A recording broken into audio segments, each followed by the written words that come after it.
Greetings, sports fans, and welcome back to the Breath of Fresh Air webcast on YouTube.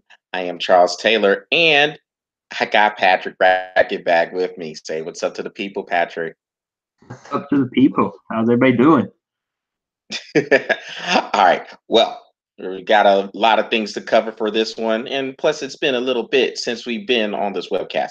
I said I want to try to be more consistent with this. Hopefully, this is the beginning of that.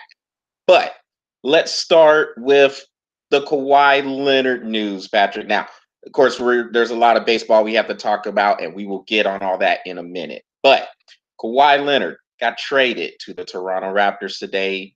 I think it was him and Danny Green got sent to Toronto for DeMar DeRozan, and I forget the center's name off the top of my head, and a 2019 protected first round draft choice. Yeah, Patrick, you got to get that name for me, dog, because I forgot the name of the center that came down to San Antonio with DeMar DeRozan. But right now, you all right, I appreciate it. I'll look this up. All right, I appreciate it, man, because Norm. All right, my bad for not being as prepared. But but the big thing is Kawhi Leonard finally got traded. Didn't think it was going to go on too long as far as how long the Spurs were going to wait to trade him, or if they were going to try to work it out. I guess they had tried to work it out, and Kawhi and his team, I guess, said they do not want to stay there. So now here he is in Toronto. Now, this is what it boils down to me, Patrick. The Spurs were not going to panic on this. They weren't going to do like what Cleveland did last year in trading Kyrie Irving away as soon as Kyrie Irving said he wanted out. The Spurs were going to look at all the options out there. I know there were a lot of reports saying he was going to go to the Lakers and Kawhi, or his team more so than Kawhi, because we haven't heard from Kawhi, so I don't know what he's thinking. But Nobody knows what he's thinking. So the team was over here putting out he wants to go to LA and play for the Lakers. First of all, the Spurs aren't trading Kawhi Leonard to the Lakers. That wasn't happening. And the Lakers, to be honest, weren't going to give up that much. I mean, the reports are saying the Spurs wanted Kyle Kuzma, Brandon Ingram, and Josh Hart. The Lakers probably weren't going to do that. Not for Kawhi, not for a guy who only played 9 games last season. So now he gets traded to Toronto. His contract runs out next year. So chances are he ends up in LA anyway.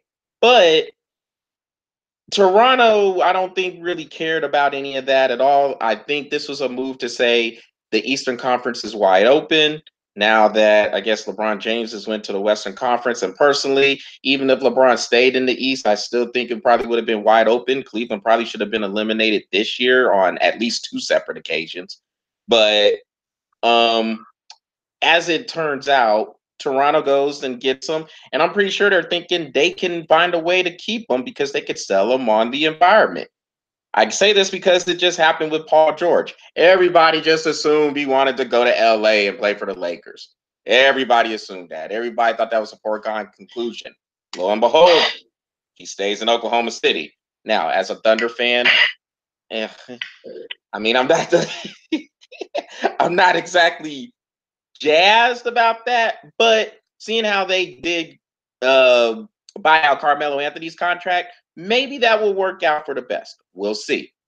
But I mean, I guess, what are your thoughts on the move to Toronto and Toronto's chances of keeping Kawhi, especially with and you know how reports are.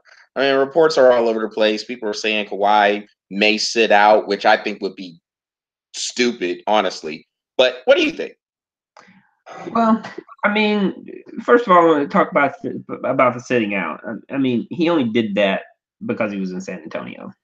I mean, yeah, he had a few injuries, but all in all, man, he only played 9 games, and it wasn't injuries that was sustained enough for him to sit out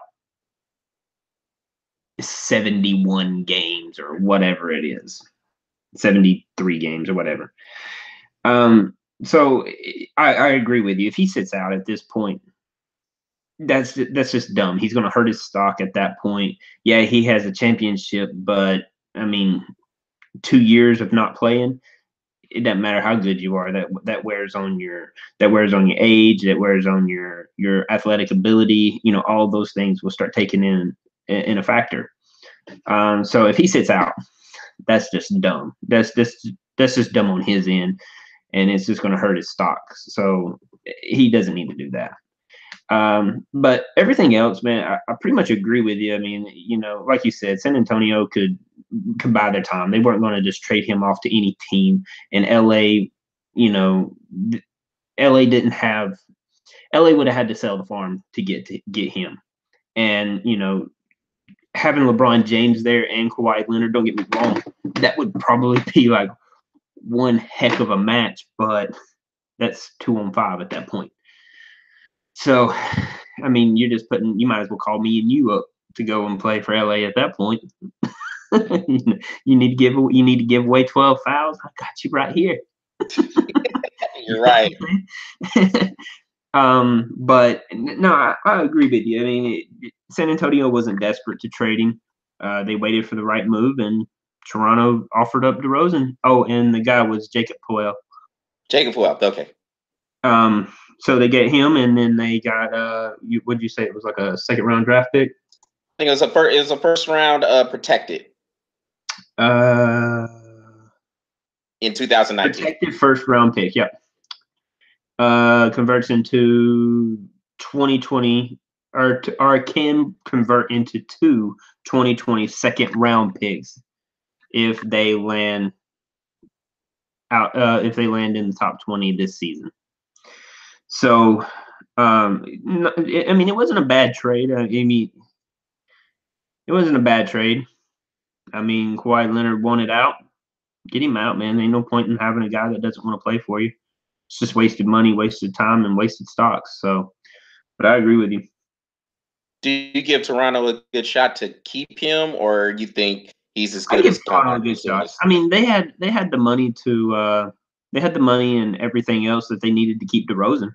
Why would they not be able to have a good, legitimate shot to keep in Leonard? I think they did. And Leonard with the point guard there. I can't think of his name right now. Kyle Lowry. There you go. I think that's a good match. I mean, I think that's a lot better than Lowry and DeRozan, who they've been having issues anyway on and off the court. So, yeah, they pull it together and string it together for a couple of interviews, but then they're in the locker room pissed off at each other for whatever reason. So, I think this works out really well. I think Toronto gets a good chance of keeping Leonard. I do. And I told my dad this when we were talking about Kawhi earlier. The thing is, seeing how Kawhi was still under contract, that the Spurs were going to trade him for what they thought was the best deal. Now, yes, in the NBA, the players do have a good amount of power, but that does not change the structure of a guy being under contract. If you're under contract, your rights they're limited. Mm-hmm. So only so much you can do. And the team is going to do what they say for the team. Now, I saw DeRozan, I guess he made an Instagram post talking about him being unhappy about the trade because he thought the management in Toronto was going to keep him. I guess he was told he wasn't going to get traded. But look, this is a business. It is. And the business side of it can be really cutthroat. Now, in DeMar DeRozan's case, I can understand him being a little bit salty, or I can understand any player being a little bit salty if you had invested most, if not all, your career in one spot. I get it. You understand? You kind of build connections. I can't talk. You build connections there at a spot to go ahead and kind of get settled and establish yourself. So then when you have to move to a different location, it could be a little bit painful. I get it. But I said, Patrick, is a business. So, I mean, if Toronto felt like, because we talked about this when they got swept by Cleveland, Toronto is going to make some changes. They already fired Dwayne Casey as a coach.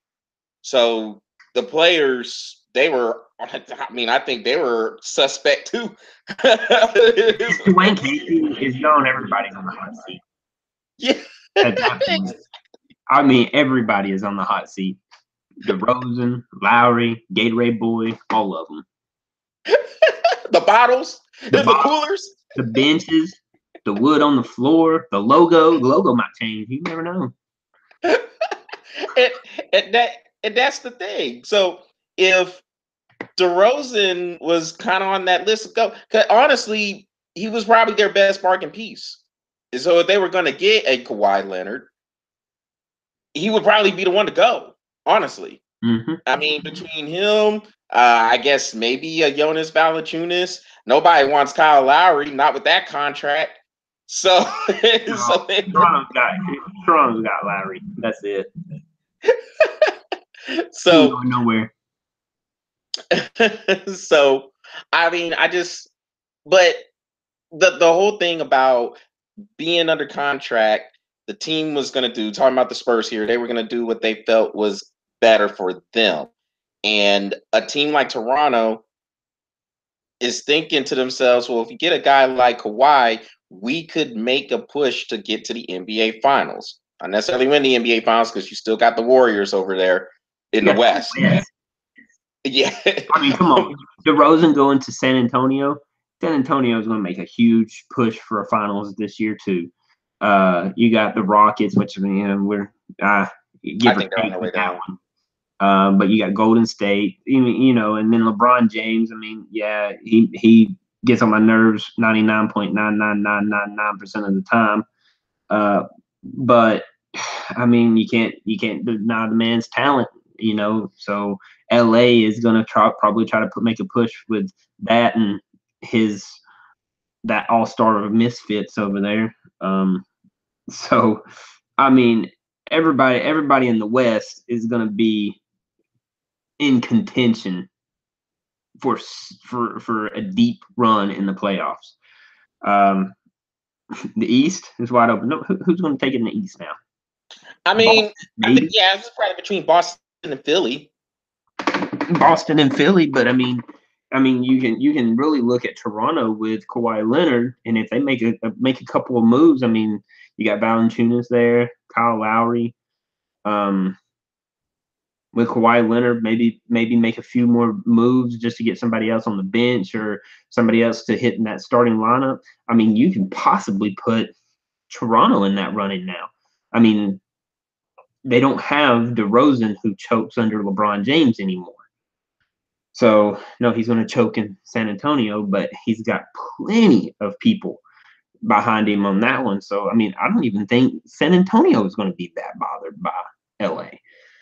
So, that West is packed. It's packed. East, on the other hand, they got 3 teams, in my personal opinion.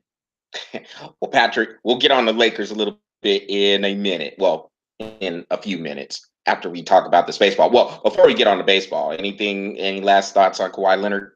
No, let's go ahead and talk about the Lakers. Might as well, since we're in basketball. Yeah, that's true. All right, I was trying. You want to mix it up? Let's talk some baseball. I'll talk baseball. I love baseball.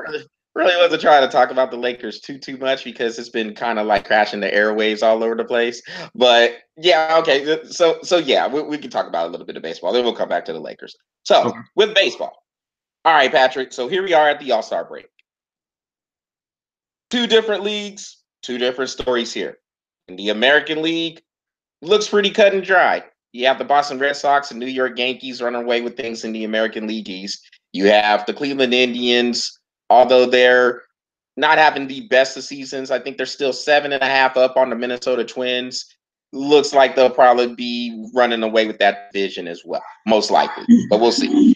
And then in the West, you have the Houston Astros looking strong and the Seattle Mariners playing above their heads. Now, Seattle has started to come back down to earth a little bit because the Oakland Athletics all of a sudden is playing some very good baseball. I think they were 8-2 to finish off the first half. Between them, 7-3. Was it 7-3? Thought it was 8-2. But 7-3. All right. Well, 7-3. I'll take your word for it. I thought it was 8-2, but I'll go out to it. No. My bad. Colorado. That was Colorado I was thinking about. But yeah, Colorado did finish 8-2. Yeah, that was my fault. My bad. I think they're on like a 120 game win streak right now. No, that's the Red Sox. 5 or 6. That's the Red Sox. Because I think they finished 9-1 in their last 10. All right, so yeah, my bad, Patrick. Yeah, that was Colorado I was thinking about.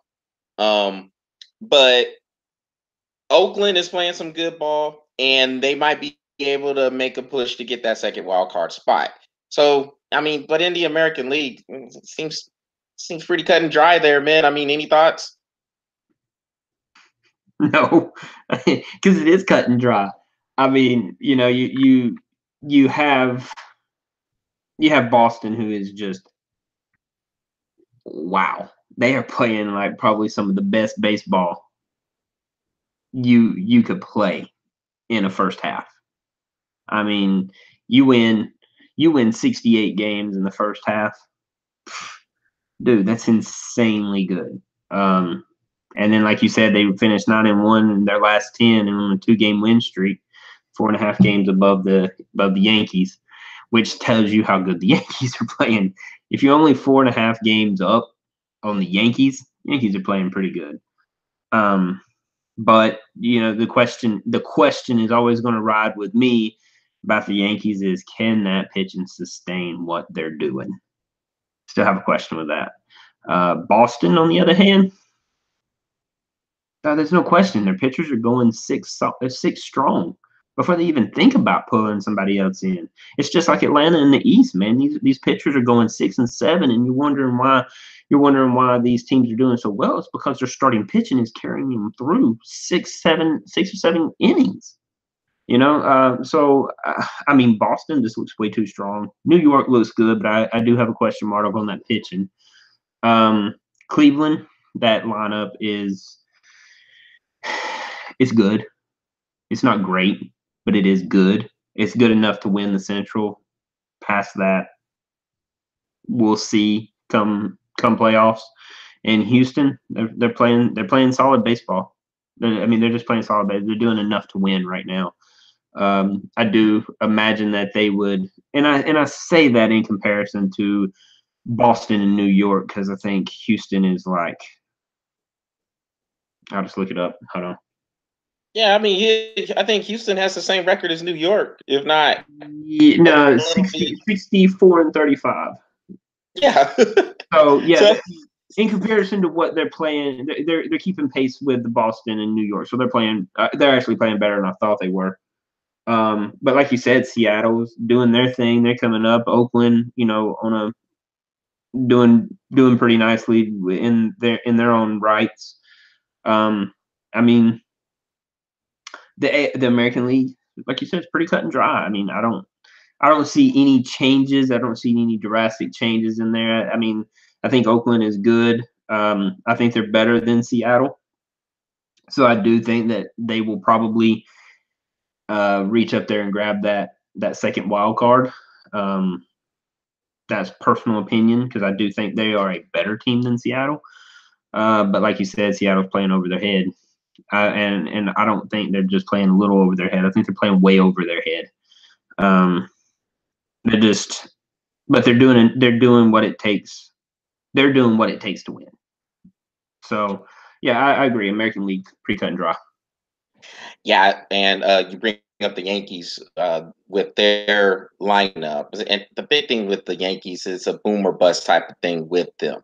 Now, if they're hitting on everything, in particular, Giancarlo Stanton and Aaron Judge, if they're hitting on all cylinders, yes, those two guys can hit 4 or 5 home runs combined in a game. If they're off, though, they could strike out 7 or 8 times combined in a game as well. Mm-hmm. And that's the thing when you have that boom or bust lineup. When you're playing against these teams like the Houston Astros, like the Boston Red Sox, who have elite pitching, that's where that could catch up during the course of a series. Chris Sale has dominated the Yankees this year in his starts. I think the last time he pitched against them, he had 2 hits. Yankees had 2 hits against them. And this is supposed to be the best lineup in the league. But when you have that type of pitching, when you got that boom or bust and you know these dudes are swinging for the fences, you can make those adjustments and make them chase because they're trying to swing at everything and hit it over the park. That's where it could catch up with the Yankees. Oh, and the pitching, you talk about over their head. I think, personally, Luis Severino has been pitching above his head. Now, I mean, he's had a ridiculous season this year. I still have a tough time. I agree with you, man. I still have a tough time saying that's your guy. Yeah. And maybe that's because of the performance we saw last year. Remember that wild card game against the Minnesota Twins and he got chased out at the first inning? I'm pretty sure you probably remember the text. I was like, dude, Severino's getting shelled. I'm surprised he hasn't been chased yet. So I text you back 5 minutes later. All right, man. I don't even think it was 5 minutes, dog. I don't even think it was 5 minutes. I think you literally put that in. It was still processing and pending, and you said, never mind. He got pulled out. That's right. But that's always going to be a question with him is like there's no gray area. He either gives you 7 or he gives you none. You know what I mean? I think in that game, dude, he gave you 1 out. Yeah, if you that. No, it was 1 out. I think it was a ground out to third, and then it was shelled after he was getting shelled. He was getting shelled. He gave you 1/3 inning. That was it. And he gave up what 6 runs that game? I think it was 3 because he was all over the place. He couldn't throw a strike. No, he gave up 3 while he was on the mound. He gave up another 3 because he got pulled out because bases were loaded. Those runs go to him. Well, yeah, but I mean, but the Yankees won that game 8-4. I do remember that the Yankees won the game 8-4 because they got it right back in the first or second inning. The bullpen came and cleaned up the mess. Yeah, I mean, yeah, the bullpen cleaned up the mess. But they struggled for the rest of the playoffs after that. Yeah, man, Severino was kind of, and I mean, he was just kind of off, man, and maybe the moment got the best of him. If you're in a playoff game there in Yankee Stadium, I guess that could get the best of you if you're not used to the environment. But like you said, man, their starting pitching as a whole, it is a question mark. Now, I do think the Yankees and probably the Red Sox, although I don't know if it's necessary for the Red Sox to do this, but they'll probably make a move at the trade deadline and they'll figure out what to do. The Yankees, I think, have to. I think they have to get another pitcher at some point. Oh, yeah. There's no question about that. They'll have to. And then I said, I think the Red Sox, they may make a move maybe to get a second baseman or a third baseman. Dustin Pedroia, I don't know if he's going to come back for them this year. I don't think he is. I mean, but they're talking like right in time for playoffs, but I don't see it. Me either, man. I forgot he was on the team, honestly. I guess the Red Sox have been just got to do it so well. They got 68 wins, man. They got 68 wins. So they might have got 69 with him if he was on there. That was it. There you go. Yeah, they got a good second base. I mean, I think they got a solid team. I mean, they pulled that cat up from AAA, and he's been solid. So, and I think the thing where I still give them the edge over the Yankees, even with their lineup, is the Red Sox are more apt to use all the fields. Whereas the Yankees, it's a boom or bust thing, like we were talking about earlier. It's home run or bust. The Red Sox, guys like Mookie Betts and Andrew Benintendi, JD Martinez, who is just beasting, Jackie Bradley Jr., Sander Bogarts, all those dudes, they're willing to use the opposite field and steal bases, put pressure on the base pass.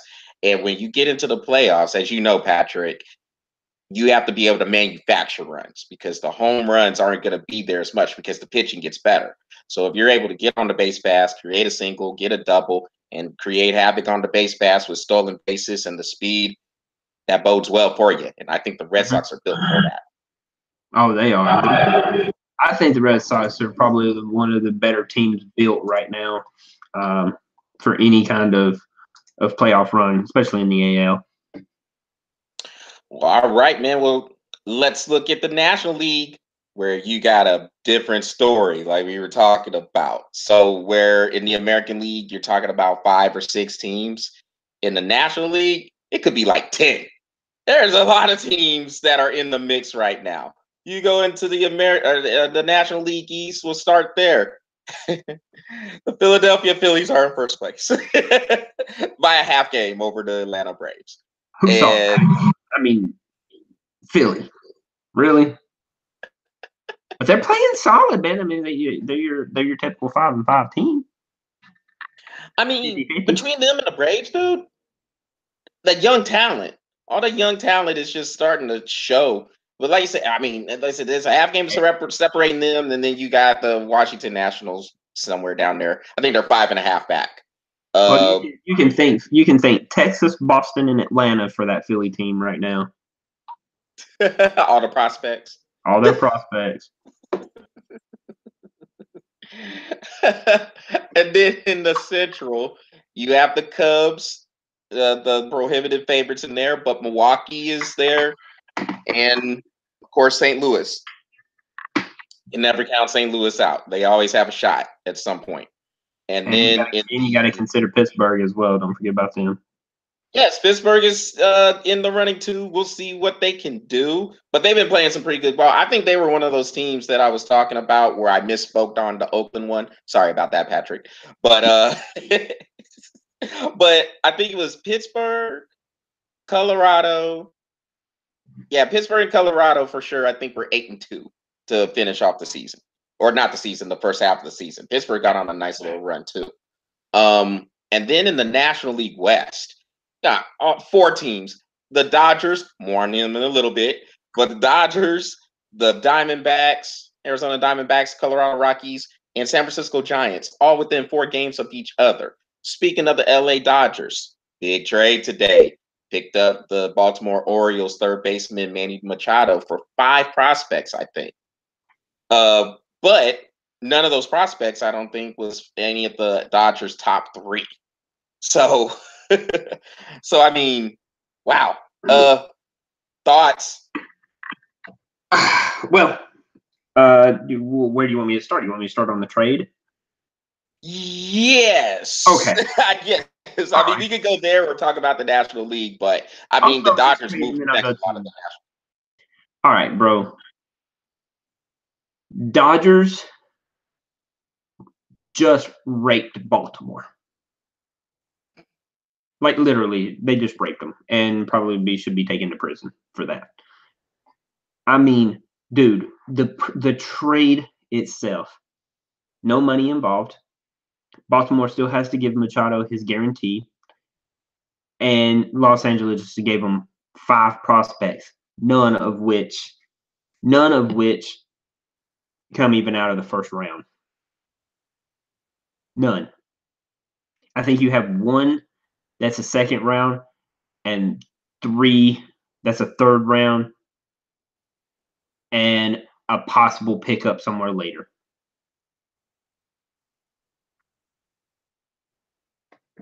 I mean, we're on dead air right now because I am just blown away with what Baltimore thought that they were doing at this point. Yeah, dead air doesn't happen a lot, but yeah. No, it doesn't. When I saw the trade and I saw what Baltimore gave up, I was like, no effing way. And it tells you, dude, Baltimore is. I mean, they're tanking. They are. I mean, right now on the rebuild. Right now. But what are they going to do? Rebuild every 5 years? Hey, you know what, Patrick? Honestly, that's what it seems like, to be honest. But here's the thing. They still, I don't understand what happened with Baltimore. I'm still kind of trying to figure that out myself. 2014? Yeah, 2014, they won the division. And we're in the playoffs. They still have a good amount of those players off of that team. So what happened? They just got garbage all of a sudden. Like their pitching is just completely non-existent. The Yankees and the Red Sox, between those 2 teams, they retooled their farm system along with getting some free agents, and they just lapped Baltimore altogether. And it just seems like Baltimore just gave up and just said, man, we're just going to go ahead and rebuild. So I figure if you're able to get 5 prospects from the Dodgers system, who has become one of the better farm systems in the in baseball, I guess you figure you could just start the rebuilding process from there. Now, hopefully it's not one of those things where it is every 5 years, like it seems like it is with the Orioles. But it's apparent they knew they had to move Manny Machado at some point to get some value from him, because he was going to walk away in free agency. He was going to get a big deal. Baltimore wasn't going to be able to keep him. But I think, yeah, I think they look. I think they're taking the approach of what the Braves have done, what the Phillies have done, what the Astros did, and even to a little bit of a lesser degree, what the Cubs did. Yeah, Just rebuild the farm system. If you're gonna do it, wipe it out, tear it up. And this is the start. I mean, it's like this. It was a bad move, prospect wise, but it was a good move because if and like you said, Boston and New York is now running laps around the AL East right now, and there is no choice. I mean, honestly, the other 3 teams should do exactly what they need to do, and that's just rip it up and start over, because there's no way you're going to catch these 2 teams right now, and you're probably not going to catch these 2 teams for the next 3 to 5. And Boston, they have a really good farm system, so you know that they're going to keep rebuilding. New York has a lot of money, so you know that they're going to keep rebuilding, because New York's farm team is absolutely horrendous. So you know those teams they're gonna keep retooling as the years go by. So you need to do it. And Baltimore, you know, this was their first step. This is their first step to move into doing that, because you look at what the Braves are doing, which we're fixing to get on them at handling in the NL. But you look at what the Braves are doing, and this team is literally playing with very little stars, and they put together a team that is just absolutely relentless. They don't stop. They were down. I think it was down a couple weeks ago. They were down 6-0 and ended up winning 8-6. Dude, they're just relentless, and they don't stop, and they just keep on and keep on, and they just. How do you beat a team like that? You know? And Philly started doing the same thing. Los Angeles is New York of the NL. They just keep buying people, so they're going to be able to do what they need to do. But yeah, out of the teams that you have out of the NL, it's up for grabs, man. Do you think the Manny Machado move, does it make the Dodgers the favorite? No, considering they were already the favorite. Yeah, that's true. I mean, I think it's still. I mean, it's between them and the Cubs. It solidifies it a little more. I mean, you know, adding Machado to that lineup does definitely stop a lot of walking round 3, 4, and 5. But they're still heavy favorites, though. Philly's playing alongside them, Braves playing alongside them, Chicago, Milwaukee's right there behind them, Arizona's right there with them. I just think that in the AL you have super teams, and in the NL you have a bunch of great teams that work really well together. So you put teamwork like that, the way the NL is doing, and this is what you get. You get interesting divisions. You get interesting games that, you know, will either go 1-0, 2-1, or it's going to go 8-6, 9-5, something like that. You're just getting good baseball in the NL. You're getting good baseball in the AL. It's just one team is just overshadowed by another in a more heavier way. But I mean, to me, I don't think Machado moves the needle in LA that much. because the needle, my personal opinion, I thought the Dodgers were the heavy favorites anyway. So, I mean, they have a little bit more competition than what a lot of people would probably have given them at the beginning of the season. But, these teams are playing well and these farm systems are stepping up. So this makes for good baseball. All right.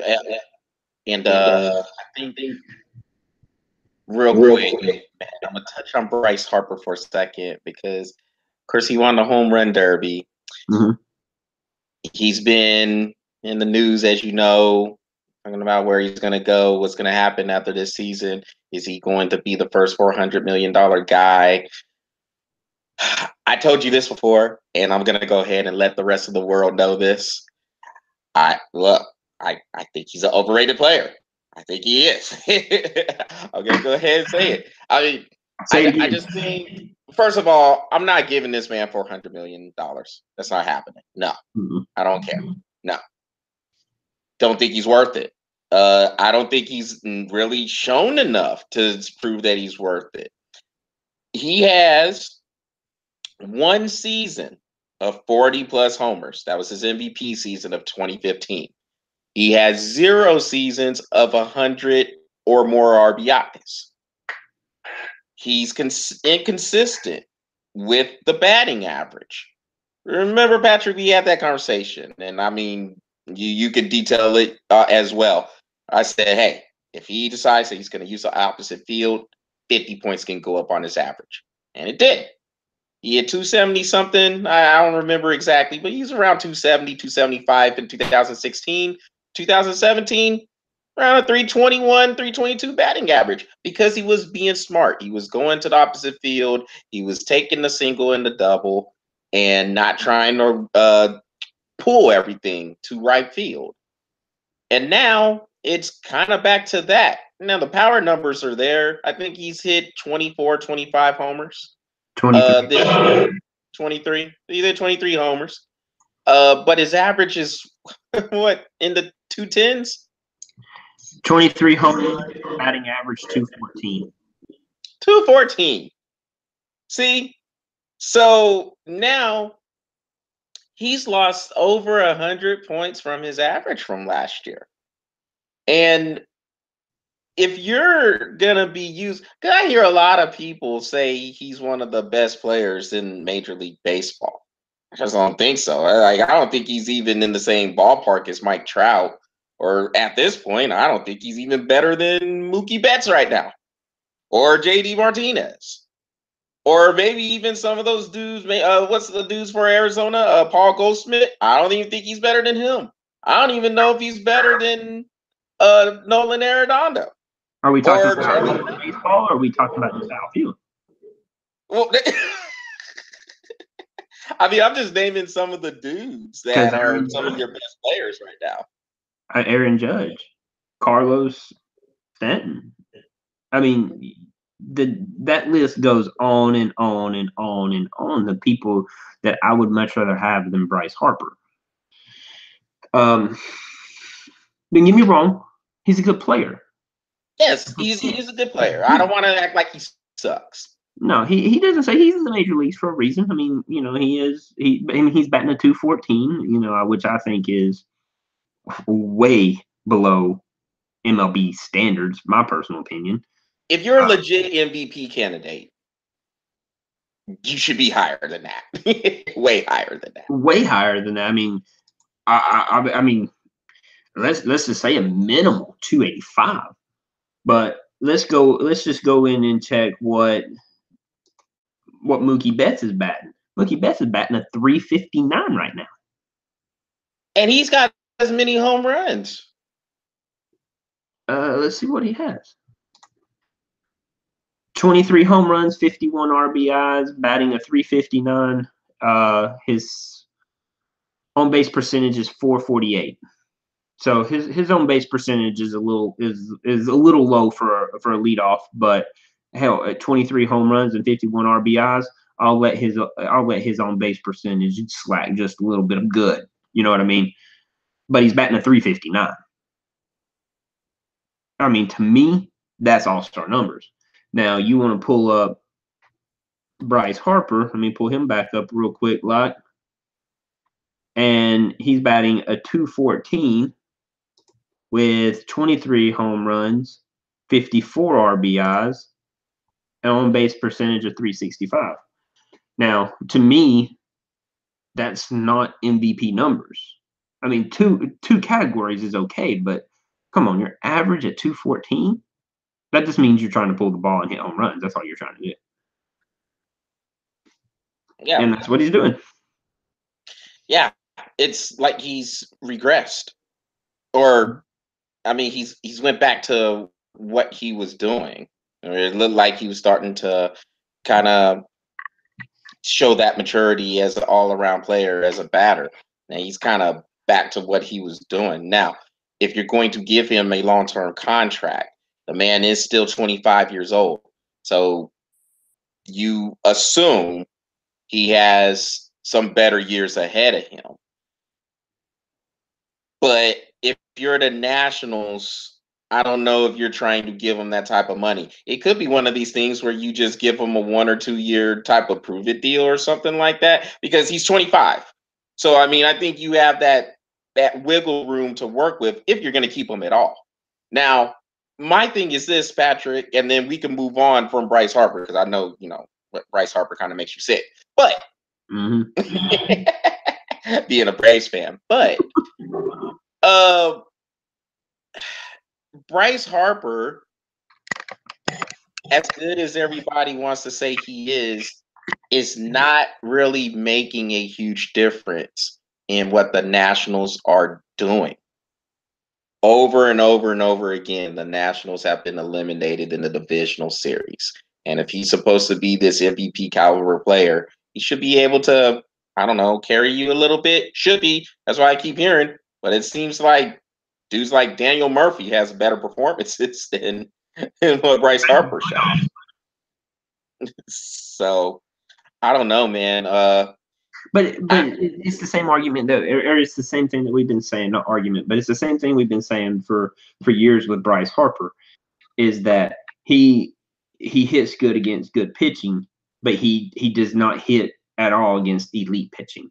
And there's where your problem is. I mean, you could sit here and say Bryce Harper is hitting 214, but he's going against better pitching this year. And okay, granted, he's hit 23 home runs. All right. The way I see it, sun shines on a dog's ass every once in a while. Sorry, but I mean, I'm not impressed by his numbers. If those numbers, I'm impressed by Mookie Betts' numbers. And it's right around the same in home runs and RBIs, but his average is phenomenal. Yeah, it is what it is, and I think he's gotten way more at bats than Bryce Harper has. Yeah, and I mean, to me, if this is the guy you're talking about giving all that money to, man, I have to seriously think. Even if I'm a team like the Yankees, who has more money than God, I would seriously have to consider if I'm going to give this man that type of deal. And well, okay, actually, no, 400 million. That's not happening. No, zero. No, that's not coming out of my bank account. But even if you're going to give them a long-term deal, because the thing with baseball, more so than anything else, it's the years. Now, yes, granted, the money is a factor, but when you're looking at the amount of years you're signing these guys to in baseball, that's what seems to hit. I'll use the Yu Darvish contract with the Cubs for an example. This man he got a 6-year, $126 million deal. So you're giving this man $21 million a year for 6 years. Yu Darvish is not that good, and it looks like he's been on the decline for the last couple of years anyway. And so I mean, 30 games out of the year, right? And he's injured now. He might have just came back. I don't know, but the dude had been hurt for a while, so I don't know, man. These last couple of topics, I don't think we'll spend too much time on, Patrick. So we'll just get some quick thoughts in here. I said we were going to talk about the Lakers a little bit. For me, all right, yeah, you get LeBron. I think there's a potential where they could be the second best team in the West. I say that because I think Houston, they're on the way down. They lost Trevor Ariza. They lost Bob Mute, who are two of their best defenders. And then on top of that, you sign Chris Paul for $40 million a year. Waste of a contract as far as I'm concerned. And then you got and then you have those teams that so that you can stat check me on this. From 3 to 8 last year, they were pretty close. There wasn't a lot of separation between 3 and 8 in the Western Conference, and your third best team was Portland, and they got swept in the first round. Mm-hmm. So with what the Lakers are bringing on, like you said, it's a little LeBron James. The man is good enough to lift the team up to, I think, a second or third seed. OKC, we'll see what happens with them, what other moves they'll make. We'll see if New Orleans improves. Minnesota looks like they're in shambles because nobody wants to be there, apparently. So the potential is there for the Lakers to have a very good regular season where they could be the second and third seed. On the other hand, it could be disastrous because, like you said, it's a brand of misfits. So I don't know. Don't forget what you've been saying for quite some time now is with LeBron coming there, you're stunning growth. So I don't know, man. I'm not really sold on the Lakers, even as a third seed. Will they make the playoffs? Yes, I think they will. I'm thinking more like a fifth or sixth seed. LeBron James is good enough to get them to the playoffs. But like I said, man, that West is packed. It's packed. And yeah, Houston lost some players, but man, this is the off season and Houston has some money to spend right now. So, I mean, offloading those contracts were already paid and guaranteed money. So they're not only are they unloading contracts, they're opening up money, which is, in the NBA, it could be dangerous, especially with all the high time players already being paid for. You could put some really good people on the court and get them for cheap. I mean, look at what Golden State did when they got Cousins. I mean, you got him. They got him for a steal. So I think Houston can reload. Question is are they going to reload properly? That's always been the question for Houston. I mean, I'm set on the Lakers around fifth. I can see them as high as a fourth, but nothing past that. Now, Patrick, who's gonna get those other three seeds though? So I know you gotta go to State, obviously. Do you think Houston is better than the Lakers right now? My personal opinion, I think it's probably gonna be Golden State, San Antonio, and if I was putting money, I'd probably be the Pelicans. Pelicans. They're an interesting team. They have a lot of money to pay, and they already paid all the players that they're going to be paying on there. And you still got Anthony Davis. I mean, I hear you. I got you. I mean, I can see it, man. The Pelicans have made some interesting moves. I do like the addition of Julius Randle coming there. Mm-hmm. But they picked up your boy Dennis Schroeder. That could stunt growth right there. Yeah, that already stunted growth. That didn't stunt growth. That stunted education. You hired an idiot to come in. Hopefully, he's just playing the bench. Hopefully, it is not somebody that. And that's what I'm banking on is that Schroeder is not the go-to guy. But I mean, honestly, with that group of guys, Schroeder should be okay. You know what I'm saying? Just keep the ball out of Schroeder's hands. Oh, boy. It's not hard. Just don't let Schroeder touch the ball. Well, Patrick, the Lakers will be all over the place, man. So I'm sure we'll have enough time to talk to them down the line. Mm-hmm. We'll leave them alone for now. And I'll bring up just this one more topic, man. Then we can get about Terrell Owens. Now, we had talked about it a little bit ago. It might have been on the last webcast we had, where It was his thing about not wanting to go to the Hall of Fame, and we were both like, we don't care. So now he doesn't want to go to the Hall of Fame, and the Hall of Fame people are saying, well, we just won't recognize him. No. Yeah, I know. So Patrick, it's just two people or a person in an organization. Well, I think I know what you're gonna say here, but are we just being just really? Are we acting like just petulant children right now? If you're thinking I'm going to say who cares, you're absolutely right. Who cares? God, look, Terrell Owens doesn't want to go. He doesn't have to go. I mean, this sounds like Donald Trump and all that crap that he was going on about. Well, if Golden State doesn't want to come, then I'm uninviting them. Nobody was gonna come anyway. Don't uninvite them. Just if they don't come, they don't come. Who cares? Why is this news? I don't get it. It's like, I mean, to me, it's just really, it's petty. It's super petty. Terrell was like, I'm not gonna go because you didn't vote me in first ballot. Now, if you're looking at Terrell Owens' numbers, yes, he should have been a first ballot Hall of Famer, but he's not the first person who might have deserved to get in by the numbers and didn't in the first ballot.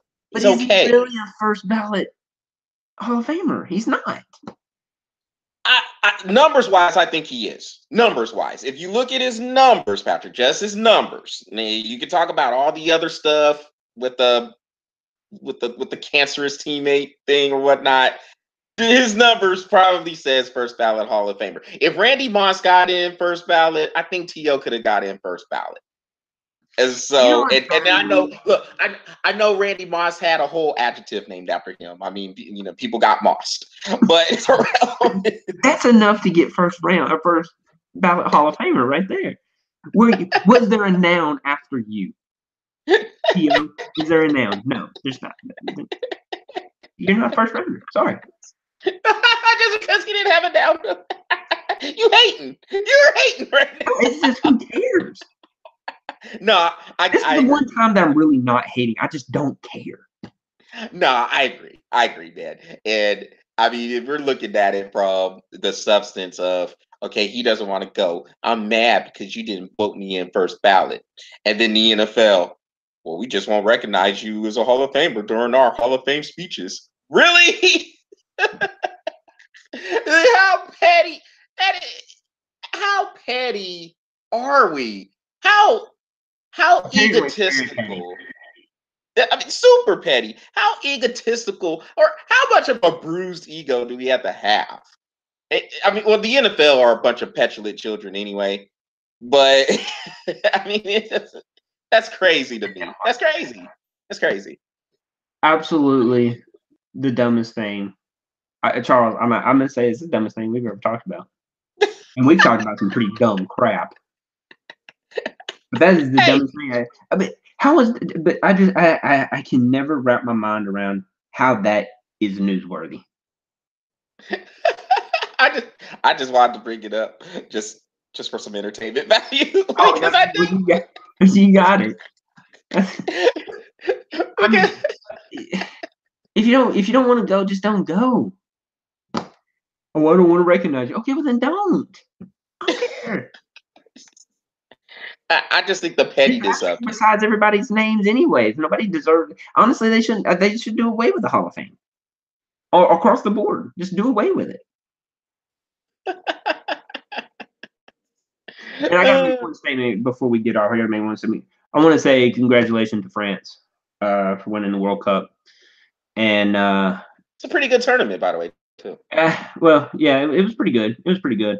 But I would say this, if I can say this, across the board, every sport, start fining for flopping. That is, I mean, oh, he nicked my toe, and they roll for days. Roll for days. I mean, like literally, they roll on the ground. Then they just keep rolling. Then they'll roll upstairs. Then they'll roll down out the entrance, through the parking lot, roll to their car, where they don't get in. They just keep rolling past it. It's just start fining for it, and make it rule worthy. You know what I mean? Like if somebody flops but no whistle was called, play on. But if there was a whistle called, you have a flopping committee. I'll be part of it. I'm president. Please. If you flop, $250,000 fine. Bam.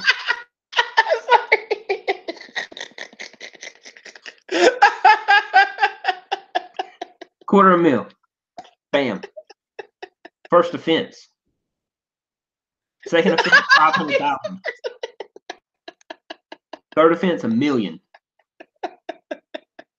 And then $1 million for every offense after that. Dude, I guarantee you, flopping would stop. I'm laughing because I mean you're right. If you're going to make the statement, you really have to hit them in the pocketbook. And yeah, if you're hitting them like that, then yeah, I'll stop. You said first offense $250,000. Just go ahead and nail them to the wall.